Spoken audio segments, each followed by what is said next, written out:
こんにちは。釣れてますか？はい。児玉選手何匹ですか今？椎名選手何匹ですか？エビスト美味しいです。ごまかすなよ。桜井君は桜井選手はごまかしちゃうんです。メダカ、いややめてよ。そこはいいよ。加藤が2。どこ行くの？しょんべん。しょんべんたい。外は吹雪です。お、どう？タッション？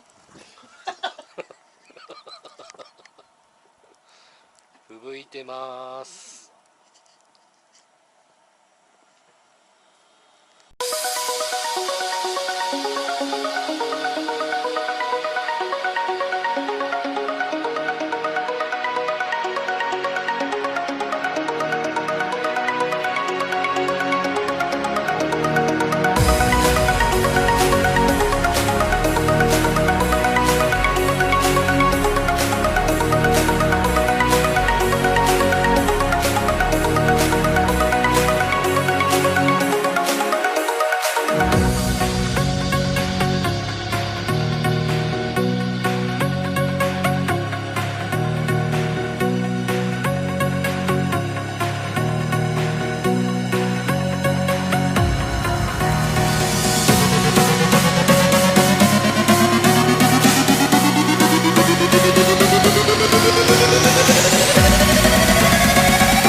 やらせじゃないか。あ、そっか、ごめんね。